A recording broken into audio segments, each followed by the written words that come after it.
வரலாறுனா வெறும் கோட்டைகளும் கல்வெட்டுகளும் மன்னர்களும் கோயில்களும் மட்டும் கிடையாது. ஒரு மிகப்பெரிய ஒற்றை கல்லு கூட மிகப்பெரிய வரலாறை சொல்லும். அந்த வகையில நம்ம இப்ப எங்க வந்திருக்கோம்னா, தூத்துக்குடி மாவட்டத்துல இருக்க உலக்குடி அப்படிங்கிற கிராமத்துல தாங்க நம்ம இப்ப இருக்கோம். அப்படி எந்த அந்த ஒற்றை கல்லுல இருக்கு அப்படிங்கிறத இந்த காணொலியில பார்க்கலாம். எல்லாருக்கும் வணக்கம். என் பேர் ரோஹித்குமார். நீங்க பார்த்துக்கிட்டு இருக்கிறது தி ஹிஸ்டரி எக்ஸ்ப்ளோரர் தமிழ். இந்த காணொலியில நம்ம வரலாற்று ஆய்வாளர் முனைவர் ஆறுமுக ஆசான சுடலை அவருடைய ஆய்வு கட்டுரையின்படி நம்ம இந்த உலக்குடியில் இருக்க பருங்கற்காலத்தை சேர்ந்த அந்த தடயங்களை தான் நம்ம இப்போ இந்த காணொலியில் ஃபுல்லாக பார்க்க போகிறோம். சப்ஸ்கிரைப் பண்ணாதவங்க உடனடியாக சப்ஸ்கிரைப் பண்ணுவாங்க. வாங்க காணொலிக்குள்ளே போகலாம்.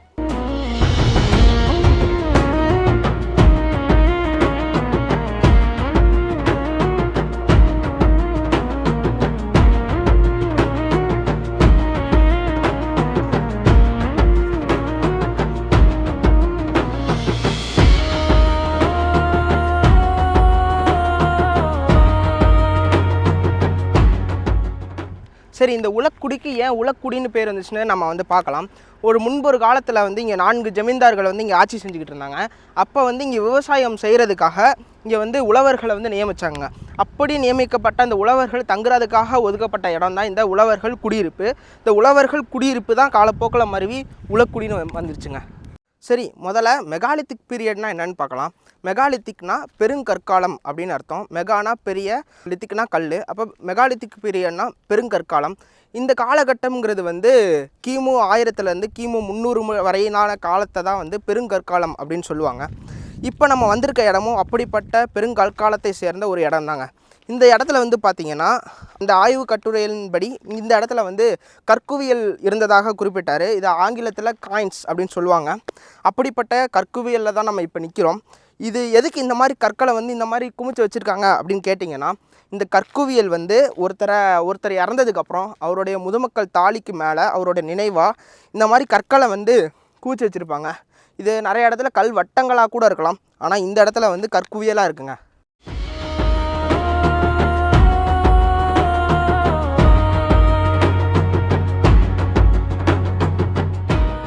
நம்ம இப்போ தேடி போடுற அந்த ஒற்றை பெரிய கல்லோடைய பெயர் மென்ஹிருங்க.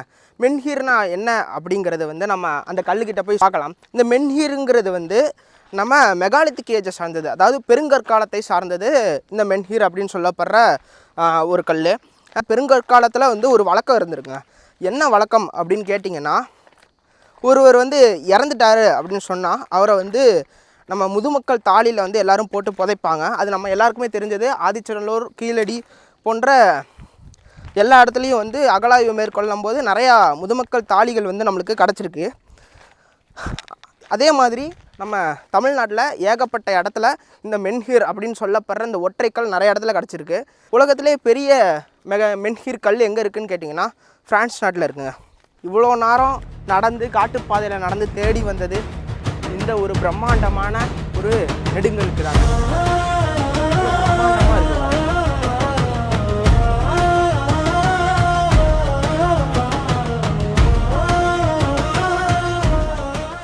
மென்னுனா நீளமான, ஹிர்னா கல், அப்படின்னா மென்ஹிர்னா நெடுங்கல். அதை தான் பிரிட்டன் மொழியில் மென்ஹிர்னு சொல்லுவாங்க. இது பார்த்தீங்களா, ஒரு 13 அடிக்கு ஒரு பிரம்மாண்டமான ஒரு மென்ஹிர் நெடுங்கல். அந்த காலத்தில் இந்த நெடுங்கல்ல வழிபட்டிருப்பாங்க. சரி, ஏன் அந்த காலத்தில் பெருங்கற்காலத்தில், அதாவது 3000 வருஷத்துக்கு முன்னாடி இவ்வளோ பெரிய ஒரு கல்லை நட்டு வச்சுருக்காங்க அப்படின்னு கேட்டிங்கன்னா, இதுக்கு கீழே ஒரு பெரிய அரசனோ இல்லாட்டி தலைவனோ இல்லாட்டி போர் வீரனோ இறந்துருந்தாங்கன்னா அவங்கள ஒரு ஏதாச்சும் முதுமக்கள் தாலிகளிலேயோ இல்லாட்டி வெறுமனே கீழே புதைச்சிருப்பாங்க. அவங்க புதைச்சி அவங்க நினைவாக ஒரு பெரிய கல் நட்டு வைப்பாங்க. அதுதான் இந்த நெடுங்கல். பெருங்கற்காலங்கிறது கிமு 1000 300 முடியும் சொன்னேன். அதாவது கிட்டத்தட்ட 3000 வருஷம் பழமை வாய்ந்தது இந்த ஒரு நெடுங்கல்ங்க. நினச்சி பாருங்கள், அந்த காலத்தில் எந்த வித இயந்திரமோ எதுவுமே இல்லாமல் இவ்வளோ பெரிய கல்லை மனுஷங்களே தூக்கி இங்கே வச்சுருக்காங்கன்னா எவ்வளோ பெரிய விஷயம் பாருங்கள். இதுவே ஒரு மிகப்பெரிய ஒரு அதிசயம்ங்க. இந்த கல் மொத்தம் 13 அடி.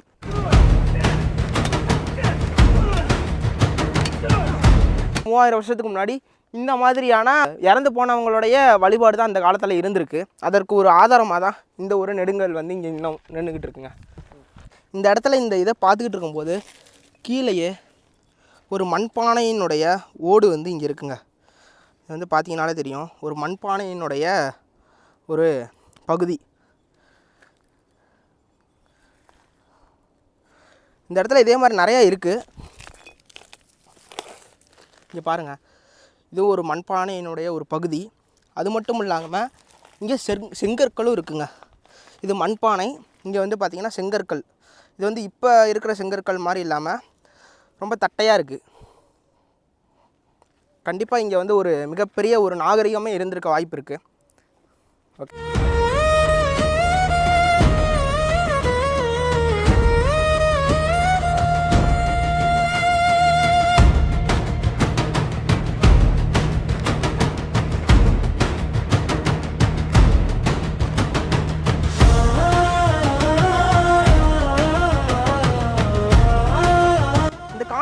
உங்களுக்கு தெரியாத நிறைய விஷயங்களை நான் தெரியப்படுத்திருப்பேன்னு நினைக்கிறேன். இந்த காணொலி பிடிச்சிருந்துச்சுன்னா உங்களுக்கு லைக் பண்ணுங்கள், ஷேர் பண்ணுங்கள், மறக்காமல் சப்ஸ்கிரைப் பண்ணுங்கள். அப்படின்னா தான் இந்த மாதிரி நிறையா காணொலிகள் போடுறதுக்கு எனக்கு ஒரு மோட்டிவேஷனாக இருக்கும். இந்த நெடுங்கலை பற்றி தெரியப்படுத்தின முத்தலாங்குறிச்சி காமராஜ் ஐயாவுக்கு வந்து நான் நன்றியை தெரிவிச்சுக்கிறேன் இந்த காணொலியில்.